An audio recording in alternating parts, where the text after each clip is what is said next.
प्यारे भाइयों, हमारे प्रत्याशी श्री अर्जुन पासी जी, श्री किशोरीलाल शर्मा जी, श्री धीरज गुर्जर जी, श्री दीपक सिंह जी और मंच पर उपस्थित पार्टी के कार्यकर्ता पदाधिकारी, आप सबका इस सभा में बहुत बहुत स्वागत।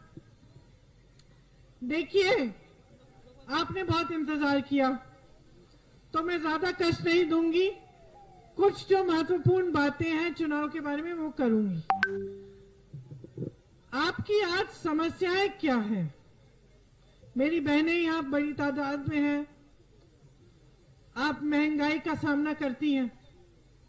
आपको एक गैस सिलेंडर मुफ्त दिया है, लेकिन उसको भरवाना या नया गैस सिलेंडर लाना बहुत मुश्किल हो गया है।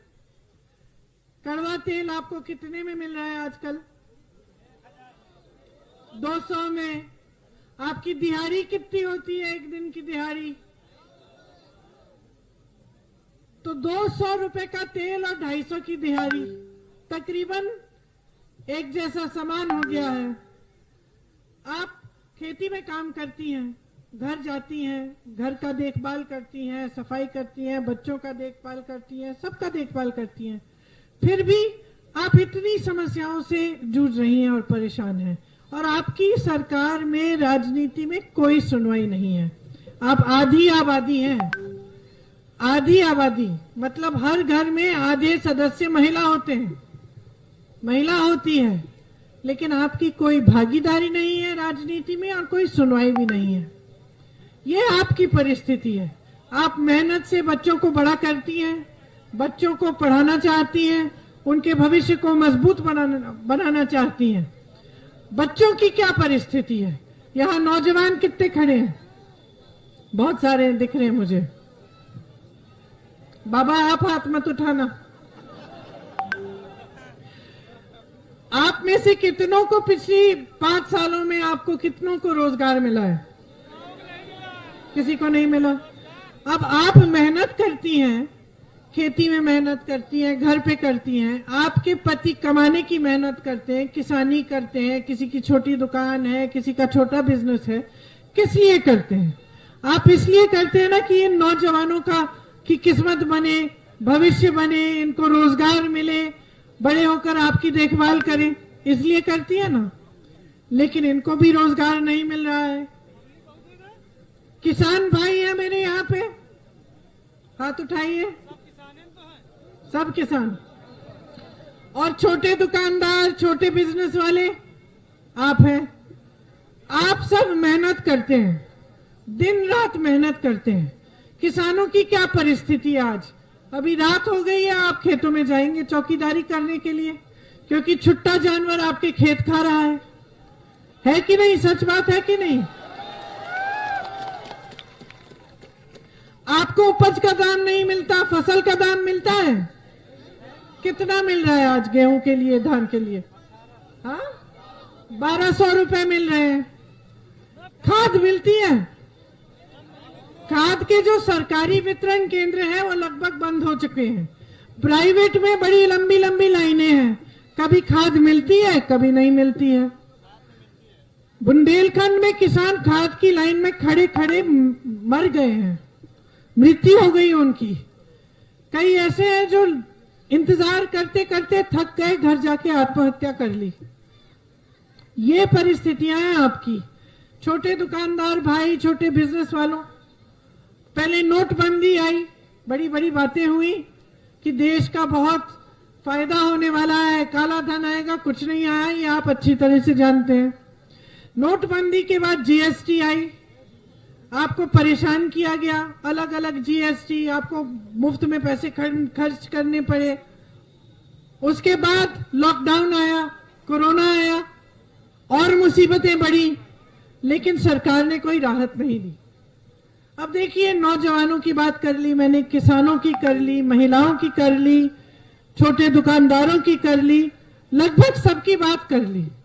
मैं गांव गांव जाती हूँ, जिले जिले में जाती हूँ। 3 साल से पूरे यूपी में घूम आई, कोई खुश नहीं है, सब परेशान है।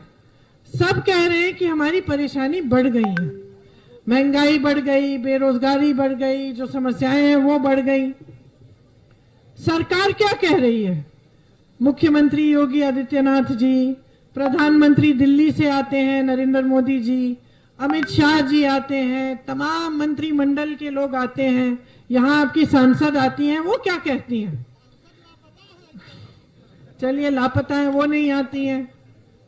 बाकी सब जो आ रहे हैं प्रचार कर रहे हैं, क्या कहते हैं? सबसे पहले तो कहते हैं कि हमने 4 लाख रोजगार दे दिए।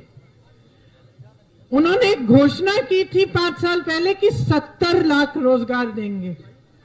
आज खुद कह रहे हैं कि 4 लाख रोजगार दिए हैं। 12 लाख सरकारी पद खाली पड़े हैं, उनकी चर्चा नहीं करते कि 5 सालों से 12 लाख सरकारी पद खाली रखे हैं। वो कहते हैं कि यूपी में हमने बहुत सारे लखपति बना दिए हैं, हमने लोगों के लिए आवास बनाए, तमाम जनता में हमने लखपति भर दिए हैं। लखपति लखपति दिख रहे हैं। अब मैं सब जगह घूम आई, मुझे कोई लखपति नहीं दिख रहा है, मुझे तो गरीबी दिख रही है। लखपति दिख रहे हैं, लखपति और करोड़पति मुझे सिर्फ इनके मंच पे दिखते हैं, प्रधानमंत्री जी के मंच पे उनके साथ खड़े हुए, मुख्यमंत्री जी के मंच पे उनके साथ खड़े हुए। किसानों की समस्या पे क्या कहते हैं? प्रधानमंत्री जी ने 4-5 दिन पहले कहा कि मेरे संज्ञान में नहीं था, मेरे संज्ञान में नहीं था कि उत्तर प्रदेश में छुट्टे जानवर की समस्या है। अब आप तो अंतर्यामी हैं, आपको हर चीज दिख जाती है, आपको हर चीज के बारे में जानकारी है, लेकिन आपको यह जानकारी नहीं थी कि सालों से जबकि सबसे आपकी सरकार आई है उत्तर प्रदेश में, उत्तर प्रदेश का किसान छुट्टे जानवर की परेशानी झेल रहा है, ये आपको नहीं मालूम। और अब जब चुनाव आ गया अचानक आपको मालूम पड़ गया है। और क्या कर रहे हैं आप? कह रहे हैं घोषणा पे घोषणा कर रहे हैं कि आपको मुआवजा मिलेगा। 5 सालों से क्या कर रहे थे? कहां थे ये प्रधानमंत्री, कहां थे ये मुख्यमंत्री? जब किसान आंदोलन कर रहा था, पूरे देश भर का किसान 1 साल के लिए बॉर्डर पे बैठा हुआ था दिल्ली के, तो प्रधानमंत्री कहां थे? दुनिया का भ्रमण कर रहे थे, दुनिया का भ्रमण कर रहे थे। अमेरिका गए, कनाडा गए, पाकिस्तान गए, जाने कहां सब देश चले गए, लेकिन अपने देश के किसानों से बात करने नहीं गए। पिछले 5 सालों से कितनी बार आए हैं उत्तर प्रदेश? कितनी बार आए हैं? अब 2 महीनों से हर रोज आ रहे हैं, हर रोज नई घोषणा हो रही है। 3 सालों से मैं चीख रही हूं, चिल्ला रही हूं।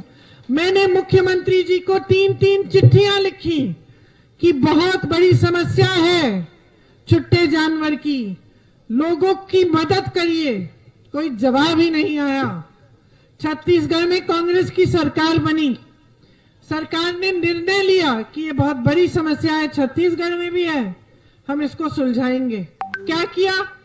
लोगों से कहा कि आप देखभाल करो छुट्टे जानवर की, अपने घर में रखो, हम उसका गोबर आपसे 2 रुपए किलो में खरीदेंगे।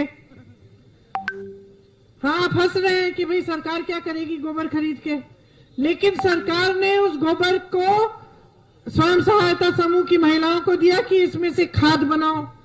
फिर खाद खरीदी स्वयं सहायता समूह से, गोबर गैस बनाई। क्या हुआ इससे?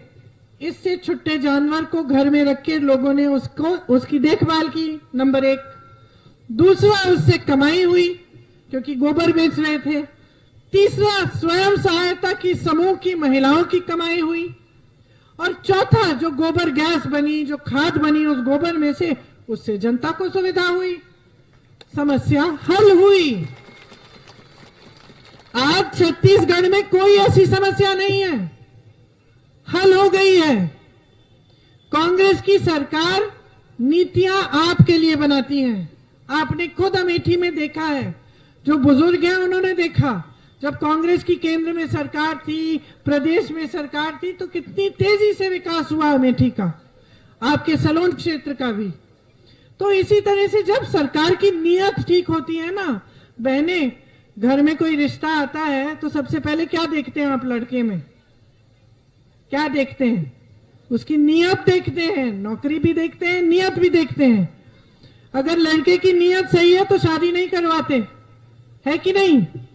सबसे पहले इसी तरह से नेताओं और राजनीतिक दलों की और सरकार की नीयत देखिए, उसको समझना सीखिए। जो लोग आपके सामने चुनाव के समय आकर बड़ी बड़ी घोषणाएं करते हैं लेकिन चुनाव के बाद लापता और कोई काम नहीं करते, उनको समझ लीजिए। जिनकी नीतियां बड़े बड़े उद्योगपतियों के लिए बन रही हैं, उनको समझ लीजिए। आज BHEL, NTPC, HAL, रेलवे जैसी जो संस्थाएं हैं जिनको कांग्रेस की सरकारों ने बनाया आपके लिए रोजगार बनाने के लिए, आज वो तकरीबन सारी की सारी प्रधानमंत्री जी अपने बड़े बड़े उद्योगपति मित्रों को बेच रहे हैं। यहाँ छोटे दुकानदार बैठे हैं, छोटे बिजनेस वाले बैठे हैं, ये क्या करते हैं? ये देश की रीढ़ की हड्डी है। क्यों? क्योंकि ये रोजगार पैदा करते हैं। कोई बड़े उद्योगपति अंबानी अडानी रोजगार पैदा नहीं करते भाई और बहनों, ये लोग रोजगार पैदा करते हैं। जो छोटे मैन्युफैक्चरिंग यूनिट बनाते हैं, छोटे छोटे कारोबार बनाते हैं, इनको क्या किया सरकार ने? इनकी कमर तोड़ दी, इनको मुश्किल में डाल दिया और अपने बड़े बड़े दोस्तों को उनके कर्ज माफ किए, उनको आगे बढ़ाया, उनको देश की सारी संपत्ति बेच दी, सारे हवाई अड्डे बेच दिए, सारे बंदरगाह बेच दिए। यहां मेरी बहनें बैठी हैं, मैं जानती हूं देर हो गई, आपको घर भी जाना पड़ेगा खाना पकाने के लिए, लेकिन सुन लीजिए 2 मिनट। आपको एकदम नकारा गया है। आपको सशक्त करने की बात कौन कर रहा है? कोई कर रहा है? आपको एक गैस सिलेंडर मुफ्त पकड़ा दिया, सोचा वोट मिल जाएंगे, बस बात खत्म। महंगाई का सामना कर रही हैं आप ब्लॉक के अस्पताल में जाती हैं, आप ब्लॉक के अस्पताल में जाती हैं तो क्या मिलता है? पुरुष डॉक्टर मिलता है। उससे आप अपनी समस्याओं की बात कर सकती हैं? नहीं कर सकती। कांग्रेस पार्टी कह रही है कि हर ब्लॉक के अस्पताल में आपके लिए एक महिला डॉक्टर, महिला नर्स होनी चाहिए। हम कह रहे हैं कि 40% रोजगार, सरकारी रोजगार जितने भी हैं बहनों, 40% महिलाओं को दिलवाएंगे, 25% भर्ती पुलिस में महिलाओं के लिए कराएंगे। हम कह रहे हैं कि आपको मजबूत बनाना चाहते हैं। ये लोग एक गैस सिलेंडर देके खुश है ना, हम कह रहे हैं 3 गैस सिलेंडर ले लो। हम कह रहे हैं छात्राओं को मुफ्त में मोबाइल फोन देंगे ताकि ऑनलाइन पढ़ाई कर पाए। जो छात्राएं स्कूल से ज्यादा आगे बढ़कर पढ़ना चाहती हैं इंटर में, उनको स्कूटी मुफ्त देंगे ताकि उनको साधन मिले, उनकी सहायता हो। हम कह रहे हैं कि आप पर जब अत्याचार होता है और आपकी सुनवाई नहीं होती, अत्याचार होने के बाद आपको जलील किया जाता है, आपके परिवारों पर दबाव डाला जाता है और FIR दर्ज नहीं होते हैं, हम कह रहे हैं कि आपका FIR अगर 10 दिन में दर्ज नहीं होगा तो एक कानून लाएंगे कि जो अधिकारी, आप जो पुलिसकर्मी आपका FIR दर्ज नहीं कर रहा है उसका सस्पेंशन होगा। हम शिक्षा के लिए, महिलाओं की शिक्षा के लिए हर जिले में एक ऐसी पाठशाला बनाना चाहते हैं, केंद्र विद्यालय जैसे, जिसमें आपको हुनर सिखाया जाए ताकि आपको रोजगार मिल सके, ताकि आप अपने पैरों पे खड़े हों, आप सशक्त हों। इसी तरह से छोटे दुकानदारों और बिजनेस वालों के लिए हम कह रहे हैं आपको राहत मिलेगी। आपने बिजली के बिल भरते गए, चाहे कोरोना आया, लॉकडाउन आया, कर्ज में आप डूब रहे हैं, इसलिए आपके बिजली बिल आधे किए जाएंगे और आपका जो कोरोना का बकाया वो साफ किया जाएगा। किसान भाइयों के लिए भी बिजली बिल आधी की जाएगी। किसान भाइयों के लिए पूरा कर्ज माफ होगा। पहले कांग्रेस की सरकारों ने पहले करके दिखाया है। आज आपको 1200 रुपए मिल रहे हैं, 2500 रुपए में गेहूं और धान मिलेगा। और जिस तरह से खरीदेंगे हम, और जिस तरह से यहां मैं कह रही हूं, छत्तीसगढ़ की सरकार खरीद रही है, आज के दिन 2500 में गेहूं और धान खरीद रही है, तो आपके लिए भी सुविधाएं बनाएंगे। मेरे नौजवान भाई खड़े हैं यहाँ, भर्ती की प्रक्रिया में कितना घोटाला है। आप जानते हैं, आप भर्ती के परीक्षा देते हैं, अटक जाते हैं, सालों इंतजार करते हैं, नियुक्ति नहीं होती। हम इस प्रक्रिया को पारदर्शी बनाना चाहते हैं। इसमें एक जॉब कैलेंडर बनाएंगे, हर एक भर्ती के लिए अलग। उसमें परीक्षा का दिन, रिजल्ट का दिन, नियुक्ति का दिन पहले से लिखा जाएगा। और अगर कोई अधिकारी इधर उधर करेगा तो एक कानून लाएंगे कि उस पर कार्रवाई हो। 6 महीने के अंदर अंदर आप परीक्षा देंगे, 6 महीने के अंदर अंदर आपको नौकरी मिलेगी। ये जो 12 लाख सरकारी पद, ये जो 12 लाख सरकारी पद इन्होंने खाली रखे हैं, आपको गरीब रखने के लिए, आपको निर्भर रखने के लिए, इनको सबसे पहले हम भरेंगे। इसके अलावा 8 लाख नए रोजगार बनाएंगे। कैसे? अगर आप अपने छोटे छोटे कारोबार शुरू करना चाहते हैं, सरकार आपको 5 लाख रुपए देगी 1% ब्याज पे, ताकि आप अपने पैरों पे खड़े हो सकें। समझ लीजिए ये बात, भाजपा की सरकार की नीति है, उनकी नीति है कि गरीब को और गरीब बनाया जाए, कि आपको नौजवानों को रोजगार न मिले, आप निर्भर हो जाएं, कि आप उस राशन के बोरे का इंतजार करते रहें, ताकि जब आपको वो राशन का बोरा मिला तो आपको लगेगा कि सरकार ने, प्रधानमंत्री जी ने, मुख्यमंत्री जी ने आप पर बहुत बड़ा एहसान किया है। मैं आपको बता रही हूं, कोई एहसान नहीं कर रहे हैं आपको उस राशन के बोरे को पकड़ाने से, कोई एहसान नहीं कर रहे हैं आपको अगर वो अपने आपके खाते में 1000-2000 रुपए भर रहे हैं हर महीने, कोई एहसान नहीं है। आपका हक है कि आपको पैरों पे खड़ा करें, आपका हक है कि आपको आत्मनिर्भर बनाए, निर्भर नहीं। आपका हक है कि आपको रोजगार मिले, आपका हक है कि आप अपने पैरों पे खड़े होने के लिए कोई बिजनेस करना चाहे तो आपकी मदद हो। आपका हक है कि आपके कर्ज माफ किए जाए। आपका हक है कि ये सरकार ऐसी नीतियां बनाए जो आपके लिए हो, अपने बड़े बड़े उद्योगपति मित्रों के लिए नहीं। ये आपका हक है। इन नेताओं को आपने खड़ा किया है मंच पे, इन नेताओं को आपने बनाया मुख्यमंत्री, आपने बनाया प्रधानमंत्री। ये भूल गए हैं, ये चाहते हैं कि आप गरीब रहें। ये बात समझ लीजिए। अगर नहीं चाहते तो 12 लाख रोजगार खाली क्यों पड़े हुए हैं? अगर नहीं चाहते तो रोजगार बनाने वाले संस्थाओं को ये बेच क्यों रहे अपने दोस्तों को? अगर नहीं चाहते कि आप इन पर निर्भर रहें तो ये आपके सामने धर्म और जाति की बात क्यों करते हैं? क्योंकि ये जानते हैं कि जिस दिन आप पूरी तरह से शिक्षित हो जाएंगे, जिस दिन आप अपने पैरों पे खड़े हो जाएंगे, जिस दिन आप कमा रहे होंगे, आपको अपने आप पर गर्व होगा, उस दिन आप इन सब से सवाल उठाएंगे कि आप विकास के लिए क्या कर रहे हैं। ये जानते हैं, ये जानते हैं, ये जानते हैं कि जब तक आप गरीब रहेंगे, जब तक आप गरीब रहेंगे, जब तक आप निर्भर रहेंगे इनके राशन और इनके 1000-2000 रुपयों पे जो ये चुनाव के सब पहले देते हैं आपको, जब तक आप निर्भर होगे तो आप ये सवाल नहीं उठाओगे। तब तक आप सोचोगे कि सरकार इतना कर रही है, बहुत कर रही है हमारे लिए। लेकिन खास तौर से अमेठी क्षेत्र में आपको पहचानना चाहिए कि लोगों की नीयत क्या है।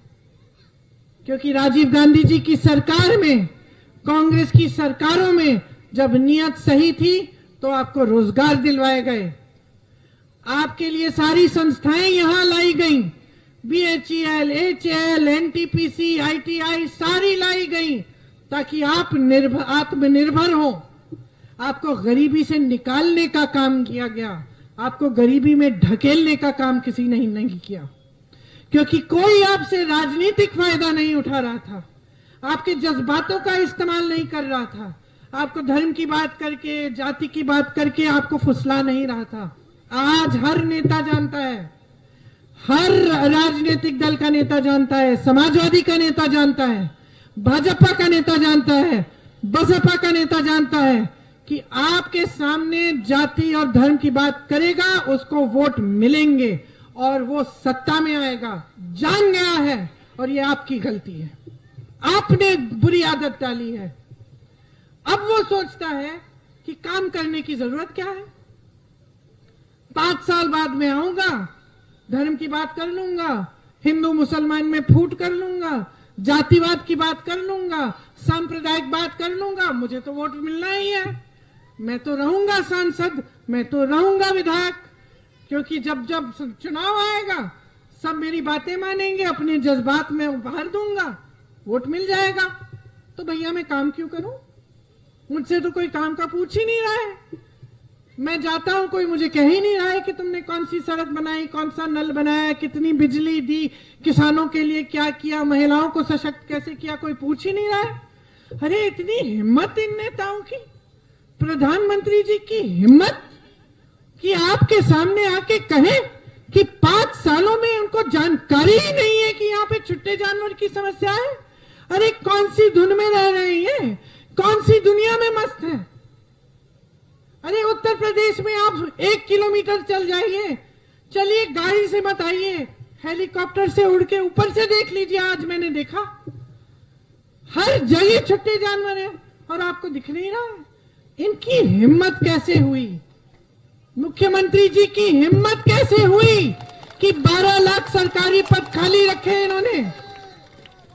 हिम्मत कैसे हुई कि आपको 70 लाख रोजगार की घोषणा और वचन देके 4 लाख रोजगार नहीं बनाए?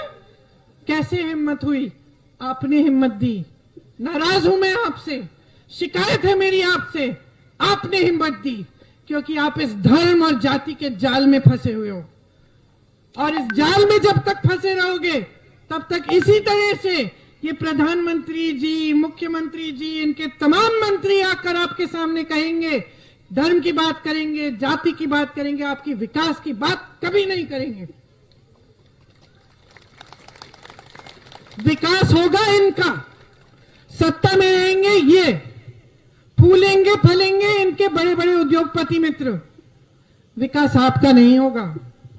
तो आज मैं यहां खड़ी होकर आपको बताने आई हूं, आंखें खोलिए, नींद से जागिए, जागरूक हो जाइए। आप नौजवान हो, इस देश का भविष्य हो, आप समझदार हो। माता पिता ने आपको बहुत मेहनत से पढ़ाया है, मैं जानती हूं। जब मैं गरीब से गरीब घर में जाती हूं, मुझे बताया जाता है कि दीदी हमने बहुत मेहनत से इनको शिक्षित किया। मैं गरीब से गरीब मोहल्ले में जाती हूँ, लखनऊ के मोहल्ले में मैं गई, वाल्मीकि मोहल्ले में, सफाई कर्मचारियों ने मुझे बताया कि दीदी जो भी है बहुत मेहनत की, लेकिन इनको पढ़ाया है हमने।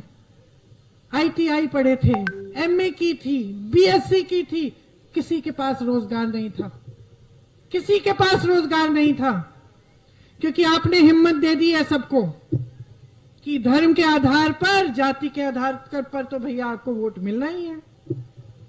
हम अपने आप को सुरक्षित महसूस कर रहे हैं क्योंकि आप बड़ी बड़ी बातें कह रहे हैं यहां खड़े होके। अरे जब आप संकट में थे तो कौन आया? ये लोग आए। महिलाओं पे अत्याचार हो रहे थे, मुख्यमंत्री जी आए, कष्ट किया इन्होंने, किसानों को कुचल डाला इनके मंत्री के बेटे ने 4 घंटे दूर लखनऊ से। लखनऊ में क्या हो रहा था? बड़ी कॉन्फ्रेंस हो रही थी उद्योगपतियों की। वो मंत्री जिसके बेटे ने कुचल डाला, वो तो मंच पे बैठे थे इनके साथ, प्रधानमंत्री के साथ। ये हो रहा है आपके देश प्रदेश में, और आप आंख मूंद के वोट दे जा रहे हैं। अरे बस करिए, बस करिए, जागरूक बन जाइए, सतर्क बनिए। आपको गुमराह करने की बात हो रही है। आप ऐसी राजनीति चुनिए जो आपके लिए काम करे। कल अगर मैं यहां आकर मैं घोषणा दे रही हूं आपको कि 20 लाख रोजगार बनाऊंगी, अगर नहीं बनाए तो मुझे भी हटाइए। यही तो आपकी जिम्मेदारी है, यही तो लोकतंत्र है। लोकतंत्र का मतलब क्या है? लोकतंत्र का मतलब है सत्ता आपकी है, किसी नेता की नहीं है। वो तो उधार में ले रहा है आपसे, वोट दे रहे हो, उसको खड़ा कर रहे हो आप, और उसकी इतनी हिम्मत कि आपके लिए काम नहीं करता और आके आपसे धर्म की बड़ी बड़ी बातें करता है, जाति की बातें करता है। मत करने दो, बहुत हो गया है। देश खाई में जा रहा है, रोजगार नहीं है, महंगाई बढ़ रही है, लोग अपनी रोजी रोटी कमा नहीं पा रहे हैं, परेशान हैं। उनसे जाके पूछिए कि भाई वोट किसको मिलेगा। हम तो हमेशा से धर्म के आधार पर, जाति के आधार पर दे रहे हैं वोट, उसी को देंगे। वाह वाह वाह वाह। तो फिर रहिए इसी खाई में, फिर क्या शिकायत, फिर इसी खाई में रहिए। नहीं रहना ना, निकलना है ना। विकास चाहिए ना, चाहिए कि नहीं चाहिए, रोजगार चाहिए कि नहीं चाहिए, महंगाई घटानी है कि नहीं घटानी है, किसानों के कर्ज माफ होनी चाहिए कि नहीं, छोटे दुकानदारों, छोटे बिजनेस को राहत मिलनी चाहिए कि नहीं, नोटबंदी, जीएसटी सबसे नाक में दम किया है कि नहीं, किया है ना। तो बदलाव लाओ बहनों और भाइयों, आपके हाथों में है। आजादी के लिए जो लड़े थे, जो शहीद हुए, जो आपके सांसद रहे हैं, आपके सांसद मेरे पिताजी शहीद हुए इस देश के लिए, किस लिए, ताकि इस देश को खाई में ढकेला जाए। किस लिए आजादी, किस लिए दिलवाई हमारे पूर्वजों ने, आपके पूर्वजों ने, किसानों ने आजादी की लड़ाई लड़ी किस लिए, ताकि आप आजाद रहो। तो आज आप आजाद हो, आजाद नहीं हो। जो आत्मनिर्भर नहीं है वो आजाद नहीं है, जो कमा नहीं रहा है वो आजाद नहीं है। आपको आजादी दिलवाने के लिए आपकी कमाई होनी चाहिए, आपको आत्मनिर्भर बनाना चाहिए, आपके लिए रोजगार बनाना चाहिए। जब आप आवाज उठाते हैं, जब किसान आंदोलन करता है, तो उसको दमन से दबाना नहीं चाहिए। ये लोकतंत्र है, उसकी आवाज सुननी चाहिए। यही इस लोकतंत्र की परंपरा है कि अगर कोई दुख हो, कोई पीड़ा हो, नेता का धर्म है कि वो आके सुने। नेता का धर्म है कि आपको आपकी समस्याओं को सुलझाए। वो धर्म तो भूल गए हैं, धर्म भूल गए हैं। छुट्टे जानवर के लिए वो बनाते हैं गौशाला, गौशाला में चारा भी नहीं डालते, पानी भी नहीं डालते, छत भी नहीं है, गाय को खा रही है, जंगली कुत्ते खा रहे हैं। गाय को उठा के धर दिया, ऊपर से मिट्टी डाल रहे हैं, जिंदा गाय को। तमाम वीडियो पिछले साल जारी हुए थे। ये धर्म है उनका? ये धर्म नहीं होता जी। इनका धर्म सिर्फ चुनाव के समय इस्तेमाल के लिए है, समझ लीजिए। और आप गुमराह मत होइए। तो यहां आई हूं मैं ये सब बातें करने के लिए, क्योंकि आपकी तरह मैं भी उब चुकी हूं, ये देख के कि जनता जागरूक नहीं हो रही है। जागरूक हो जाओ बहनों और भाइयों, आपका भविष्य आपके हाथों में है। एक नई राजनीति लाओ इस प्रदेश में, एक नई राजनीति लाओ इस देश में, जो इन बातों से हटकर आपकी समस्याओं की हल की बात करे। बहुत बोल लिया, बहुत बोल लिया, बहुत चिल्ला लिए। अब आप ध्यान से मेरी बातों को जब घर जाओगे उसके बारे में सोचो, सोचो और समझो कि क्या हो रहा है। और चुनाव के दिन सही जगह वोट डालो। ये कौन है? इनको क्यों बनाया है प्रत्याशी? इनको हमने इसलिए प्रत्याशी बनाया क्योंकि सबसे पहले तो नौजवान है, इनमें काम करने की ऊर्जा है। हम जानते हैं कि ये कितने समय से काम कर रहे हैं जनता के लिए। जनता की समस्या होती है, सीधे सबसे पहले पहुंचते हैं। यहां सलोन में कभी भी कुछ भी हो जाए संकट, हमें इतला करते हैं कि दीदी ऐसा हुआ, ऐसा हुआ। हम गए हैं, हमने राहत पहुंचाई है, हमने मदद की है। तो हम जानते हैं कि ये दिन रात आपके लिए काम करेंगे, आपके लिए समर्पित है। इसीलिए ये आपके प्रत्याशी बने हैं। इनके हाथ मजबूत करिए, ये आपको निराश नहीं करेंगे, आपके लिए दिन रात काम करके दिखाएंगे। और